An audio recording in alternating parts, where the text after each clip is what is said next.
우리가 함께 묵상할 하나님의 말씀은 마가복음 4장 35절로 41절에 있는 말씀입니다. 신약성서 60면입니다.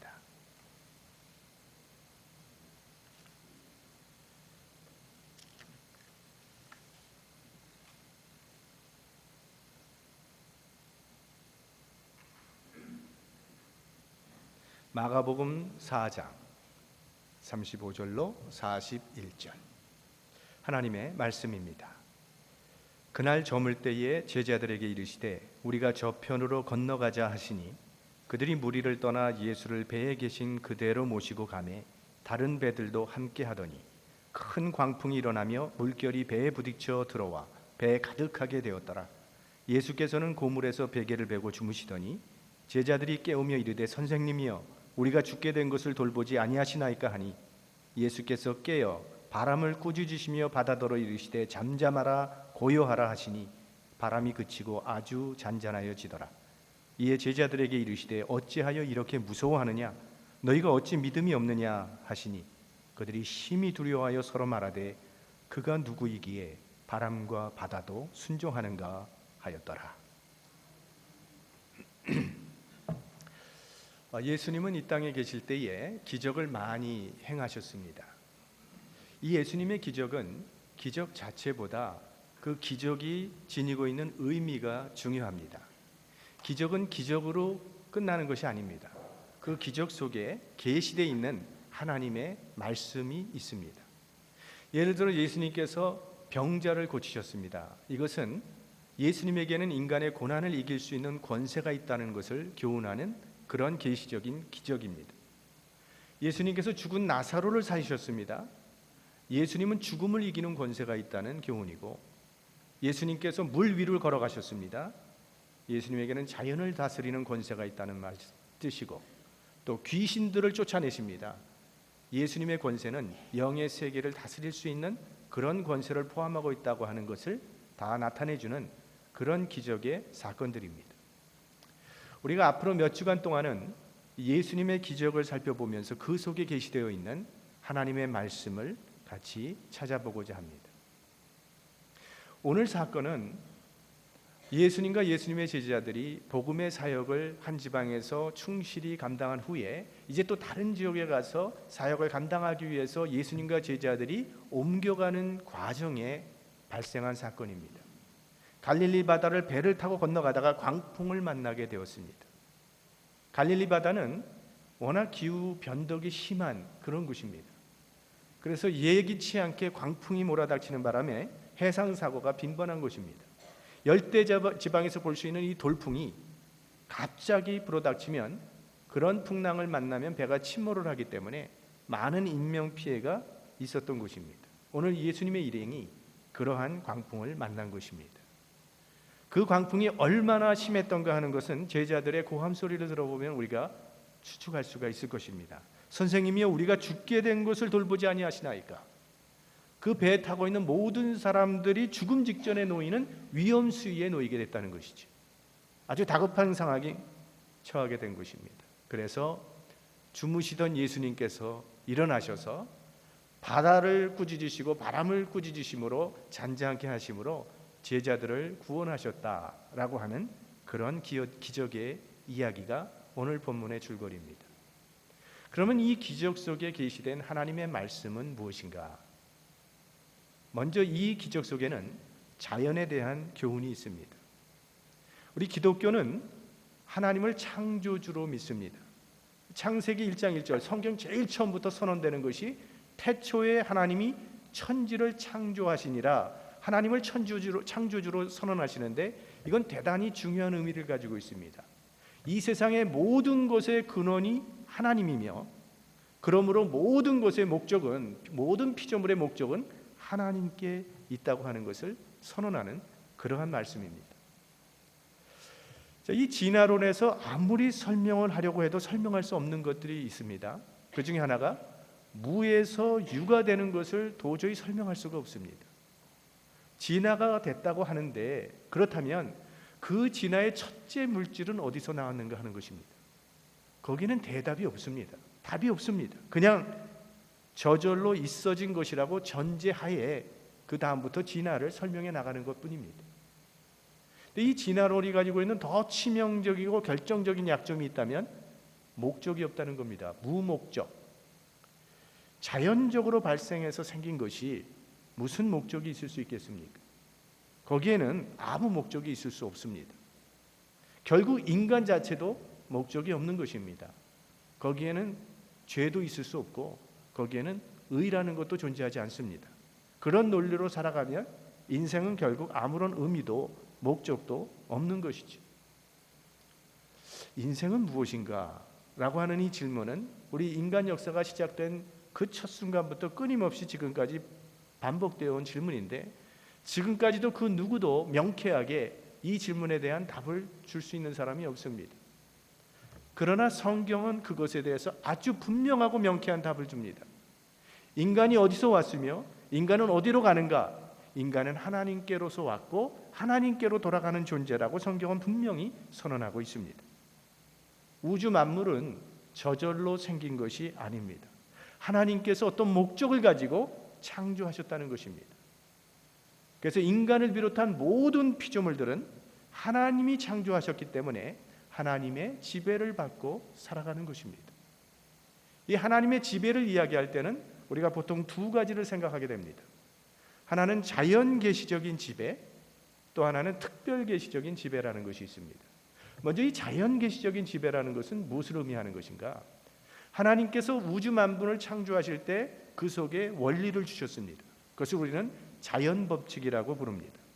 하나님께서는 이 자연 법칙대로, 이 자연 법칙의 원리를 가지고 우주 만물을 지배하고 계신 것입니다. 물은 높은 데서 낮은 곳으로 내려가도록 자연의 법칙을 세우셨습니다. 철새들은 나침판이 없이도 날아가야 될 방향을 정확하게 알 수 있도록 그런 원리를 주셨고, 이 동물의 세계를 우리가 들여다볼 때마다 참으로 오묘하고 신비한 자연 법칙들이 많이 있어서 놀라게 되는데, 이 자연의 법칙을 존중해야 이 세상은 질서가 잡히고 잘 조화롭게 운영되어 갈 수가 있습니다. 왜냐하면 하나님께서 이 자연 법칙을 통해서 이 세상이 움직이도록, 운영되도록 그렇게 법칙을 세우셨기 때문입니다. 그런가 하면 특별 계시적인 역사가 있습니다. 이 특별 계시적 역사라고 하는 것은 하나님께서 어떠한 목적을 이루시기 위해서 자연 법칙과는 별도로 역사하시는 것을 말합니다. 이것을 우리는 흔히 기적이라고 부르고 이적이라고도 부릅니다. 자, 소돔과 고모라에 유황불이 떨어졌습니다. 그건 자연 법칙이 아닙니다. 그건 하나님께서 그들의 죄를 심판하시기 위하여 초자연적인 특별 계시적인 역사로 보여주신 사건이 바로 소돔과 고모라의 유황불 사건입니다. 홍해 바다가 갈라지는 그런 이야기가 출애굽기에 나옵니다. 그것도 자연 법칙이 아닙니다.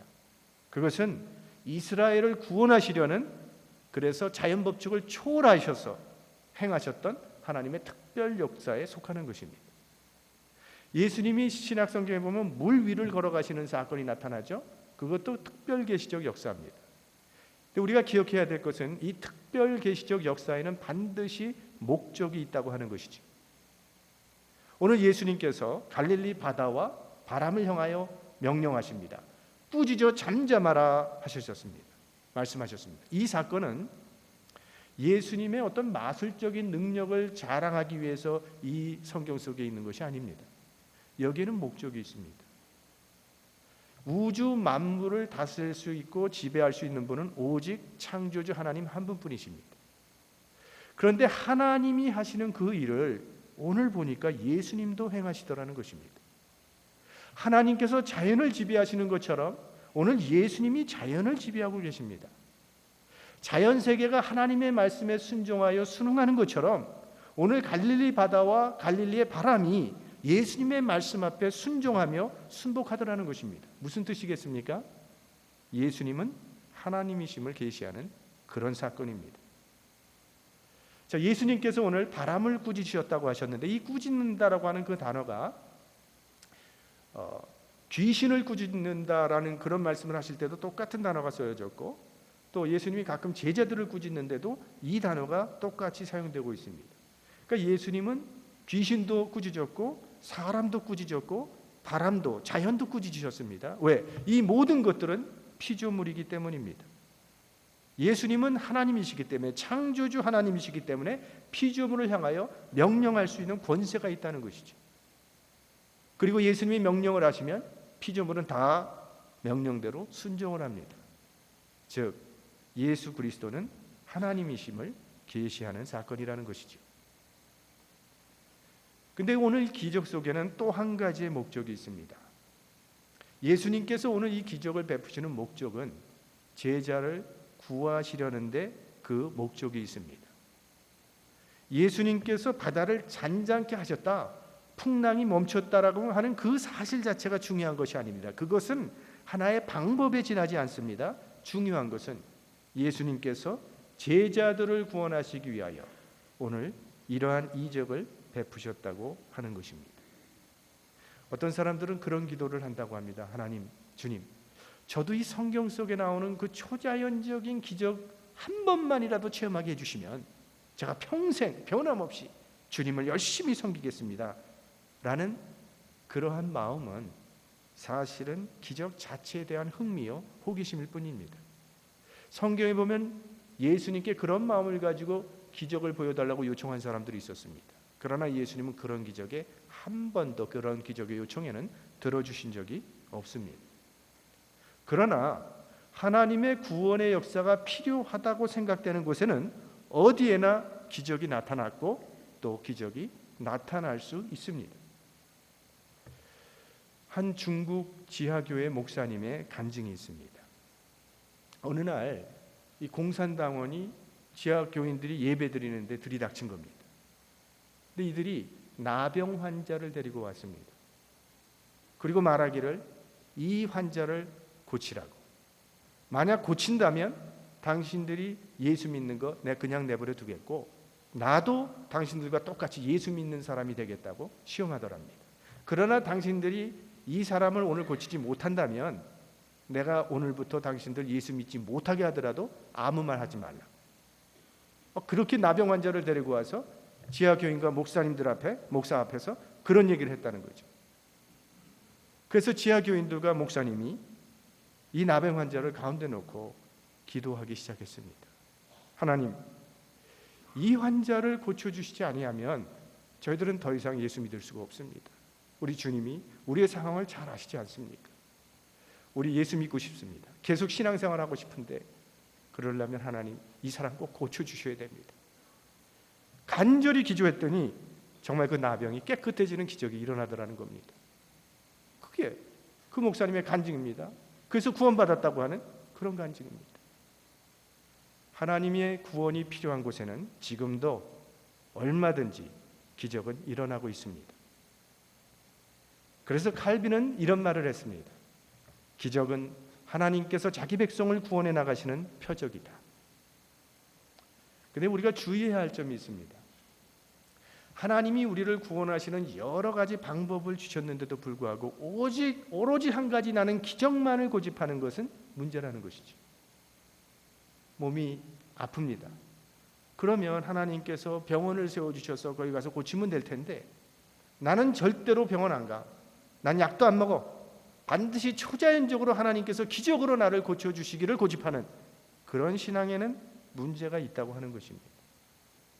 오늘 예수 그리스도께서 바다를 잔잔케 하는 이 기적을 베푸신 이유는 이 방법 외에는 지금 제자들을 구원할 그러한 다른 도리가 없었기 때문에 예수님께서는 오늘 이런 기적을 베풀어 주시는 것입니다. 자, 이 기적 속에는 인생에 대한 교훈도 우리가 생각해 볼 수가 있습니다.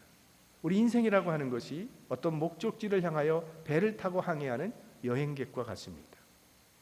성경에는 이 하나님과 바다와 인간에 관한 사건이 많이 기록되어 나옵니다. 우리 홍해의 사건이 있지 않습니까? 홍해는 뭘 의미하는 것인가? 출애굽한 이스라엘의 자유를 향한 행진을 가로막고 있는 이 홍해 바다는 결국 우리 인생을 가로막는 장애물을 의미하는 것이죠. 우리가 흔히 얘기하는 인생은 고해다라고 하는 그 말씀과 똑같은 의미를 갖고 있습니다. 홍해 바다입니다. 그 다음에 요나가 바다에 빠지는 그런 사건이 나타납니다. 그때 나오는 그 바다는 하나님의 사람을 하나님의 뜻으로 훈련시키는 고난의 장소로서의 바다로 나타납니다. 이제 출애굽한 이스라엘 백성들이 약속하신 그 가나안 땅에 들어가는데 그 마지막으로 넘어야 될 장애물이 나타납니다. 요단강. 또 건너야 되는 장애입니다. 그리고 신약 성경으로 넘어오면 갈릴리 바다를 배경으로 고기 잡는 어부들과 예수님 사이에 일어나는 많은 사건들이 우리 신약 사복음서에 많이 기록되어 있는 것을 우리는 관찰하게 됩니다. 해밍웨이는 노인과 바다라는 소설을 썼습니다. 노인이 그 생에 가장 큰 고기를 낚았습니다. 기쁘고 행복했는데 너무 커서 그 고기를 뱃속에 담을 수가 없어서 그저 배에 끌고 왔는데 상어떼들이 습격을 해서 결국 집에 도착해 보니까 그 고기는 뼈만 남았더라는 이야기입니다. 이 작품이 우리 인생에 주는 교훈이 크다고 해서 그는 노벨 문학상을 받았습니다. 우리가 타고 있는 이 배가 목적지까지 잘 가려면 적어도 3가지의 조건이 필요합니다. 하나는 배가 좋아야 한다는 것입니다. 낡은 배를 타면 거센 물결을 견디지 못해서 파손되는 경우가 있습니다. 그래서 우리는 잘 정비된 배를 필요로 합니다. 잘 정비된 배라고 하는 것은 우리 인간들이 갖추고자 노력하는 모든 준비를 의미하는 것입니다. 좋은 학교를 졸업하고 좋은 기술을 습득하고 도움이 될 만한 사람들과 좋은 친분 관계를 만들어 놓고 그러함으로 자기의 주변을 튼튼하게 만들어서 우리 인생의 항해에 고장이 없도록 하는 이 모든 것들은 좋은 배를 준비하는 것입니다. 목적지까지 무사히 도착하려면 이런 좋은 배가 필요합니다. 그 다음에는 사공의 기술이 좋아야 합니다. 배가 아무리 좋아도 사공의 기술이 어눌하면 결국 목적지까지 갈 수 없습니다. 당시 타이타닉이라고 하면 세계 최고의 배 아니었습니까? 근데 사공이 운전을 잘못하는 바람에 그날 침몰하고 말지 않았습니까? 지금 예수님께서 타신 배는 다른 것은 몰라도 사공의 기술만은 믿을 만합니다. 베드로와 안드레, 야고보와 요한 이 사람들은 정말 갈릴리 바다에서 잔뼈가 굵은 어부들 아닙니까? 그러한 사공들이 삿대를 잡았으니 아무 염려할 거 없습니다. 얼마나 든든합니까?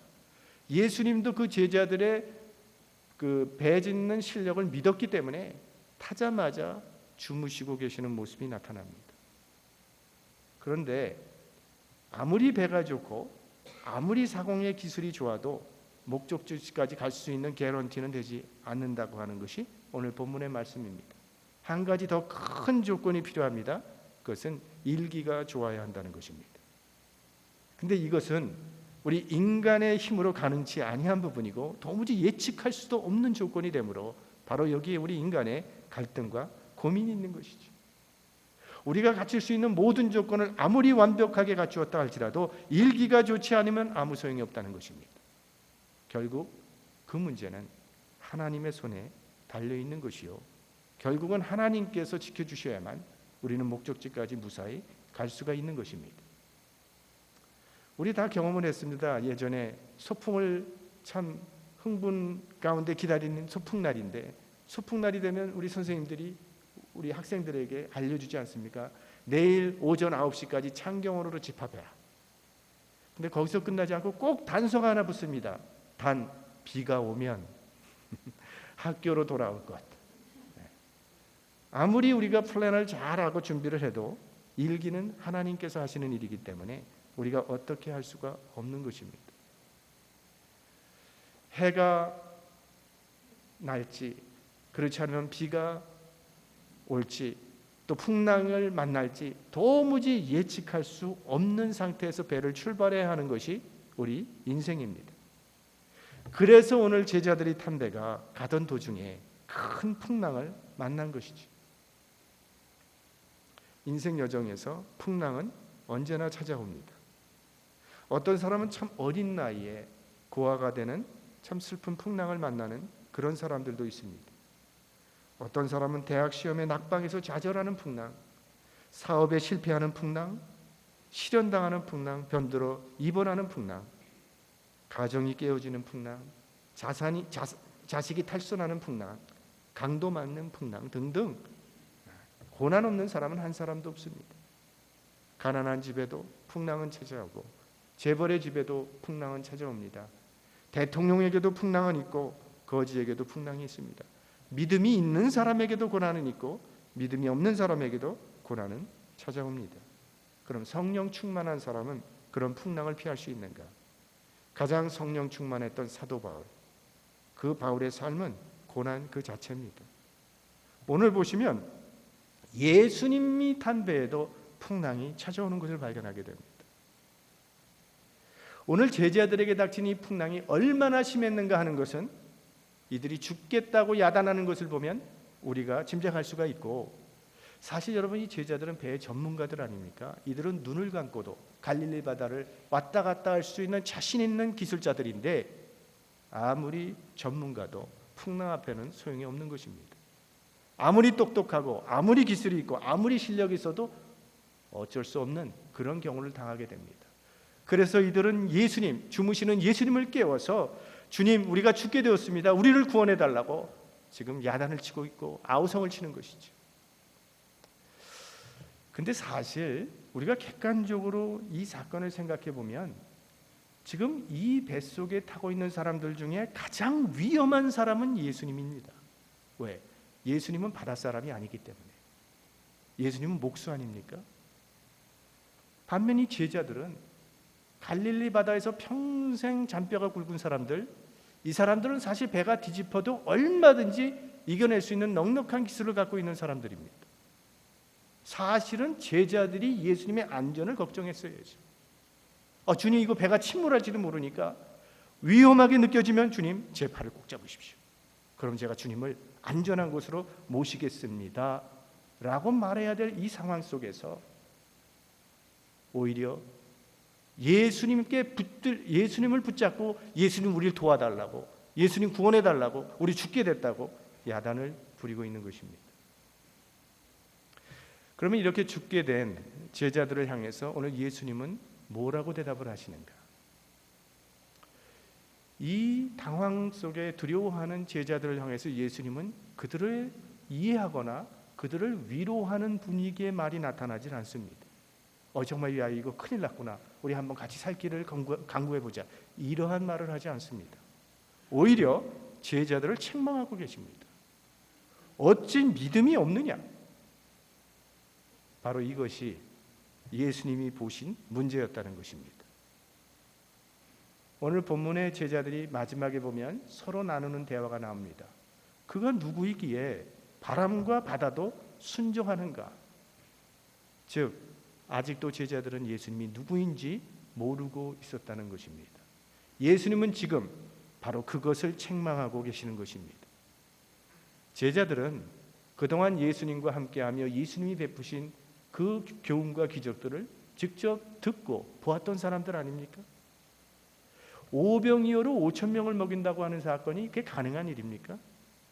그런데 정말 예수님은 오병이어로 5천 명을 먹이셨는데 그 5천 명 사람들에게 떡과 고기를 나눠줬던 사람이 바로 이 12제자들이요. 남은 조각을 12광줄에 걷어들였던 사람이 바로 이 12제자들 아닙니까? 그들의 눈앞에서 나병 환자가 깨끗해지는 것을 목격했고 맹인이 눈을 뜨는 것을 보았고 걷지 못하는 사람들이 현장에서 걷는 것을 현장 목격한 사람들이 제자들인데 그렇게 많이 보았고 그렇게 많이 들었거늘 그가 누구이기에 라니 너희들은 아직도 내가 누구인지 모른단 말이냐 라는 주님의 책망입니다.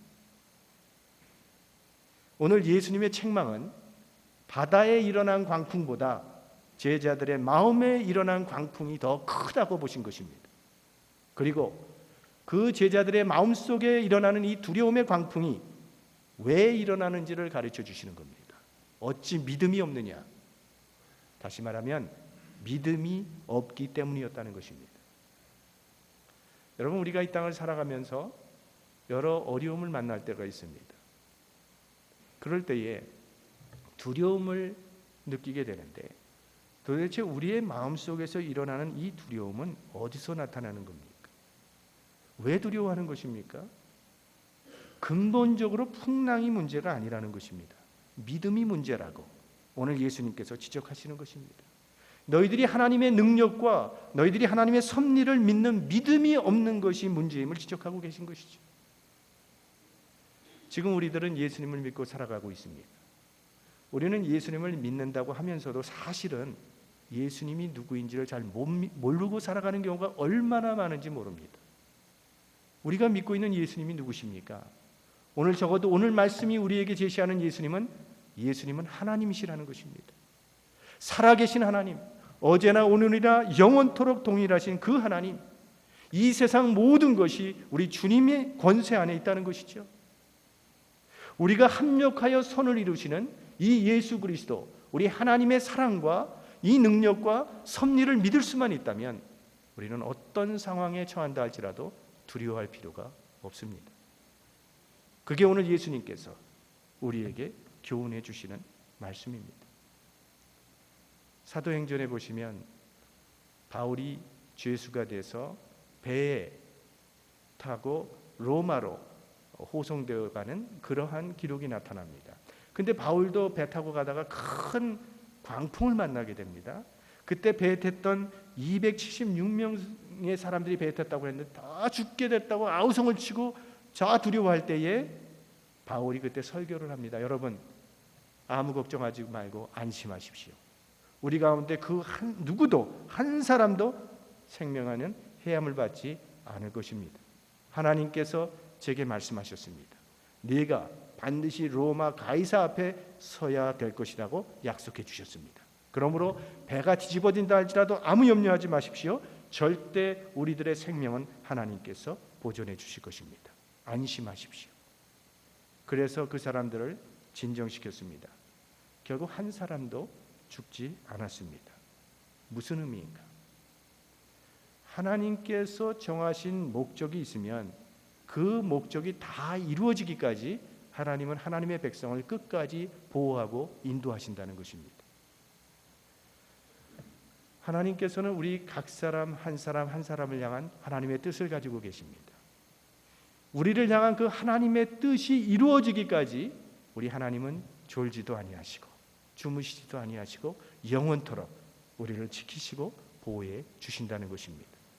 바로 그 믿음만 있다면 우리가 어떤 풍랑도 두려워하지 아니하고 주님과 함께 승리할 수 있다는 그런 말씀입니다. 우리 마음에 일어나는 이 마음의 풍랑은 근본적으로 믿음의 문제입니다. 하나님과의 믿음의 관계만 분명하다면 오늘 예수님처럼 풍랑 속에서도 하나님께서 주시는 평강을 얼마든지 누릴 수가 있습니다. 그러나 믿음이 없는 사람은 풍랑이 없어도 불안하고 두려운 것입니다. 예수께서 깨어 바람을 꾸짖으시며 바다더러 이르시되 잠잠하라 고요하라 하시니 바람이 그치고 아주 잔잔하여지더라. 오늘 예수님은 바다의 풍랑과 함께 제자들의 마음에서 일어나고 있는 풍랑을 보시고 잠잠하라 책망하신 것입니다. 그랬더니 바다의 풍랑도 고요해지고 동시에 제자들의 마음도 고요해졌습니다. 여러분 중에 지금 풍랑을 만나신 분이 계십니까? 그렇지 않다면 앞으로 또 풍랑을 우리는 만나게 될 것입니다. 풍랑 가운데 우리가 꼭 기억해야 할 것이 있습니다. 우리가 탄 배에 예수님도 함께 타고 계시다는 사실입니다. 그 믿음만 분명하면 우리의 마음의 풍랑은 잔잔해질 것입니다. 마음의 풍랑이 고요해지면 외부에서 어떠한 풍랑이 일어난다 할지라도 모든 풍랑은 우리가 잠잠히 헤쳐나갈 수 있는 능력이 우리들에게 주어집니다. 풍랑이 없는 고요함 속에 고요함이 있는 것이 아니라 주님이 함께 계신 그곳에 고요함이 있다는 것입니다. 우리 주님이 나와 함께 계시다는 그 믿음 속에 진정한 고요함이 임하는 것입니다. 우리 인생에 끊임없이 풍랑이 찾아올 텐데 이번 한 주간도 우리에게 찾아오는 풍랑 속에서도 우리 주님께서 우리에게 주시는 절대적인 평강 그리고 그 고요함을 체험하는 믿음의 사람들이 되시기를 축원합니다. 사랑의 주님, 우리는 우리 앞에 어떤 일이 닥칠지 한치를 바라볼 수 없는 그런 인간들입니다. 그러나 오늘 주님이 이 말씀을 통해서 우리에게 주시는 말씀은 어떤 일이 당한다 할지라도 그곳에 주님은 우리와 함께 계신 줄로 믿사오니 이 믿음 가지고 우리에게 닥치는 모든 풍랑들을 이겨낼 수 있는 믿음의 사람들이 될 수 있도록 도와주시고 우리의 마음을 늘 주님을 바라봄으로 고요함, 주님이 주시는 평강 속에서 우리에게 맡겨주신 사명을 이번 한 주간도 감당해 나가는 하나님의 백성들이 되게 하여 주시옵소서. 예수님의 이름으로 기도하옵나이다. 아멘.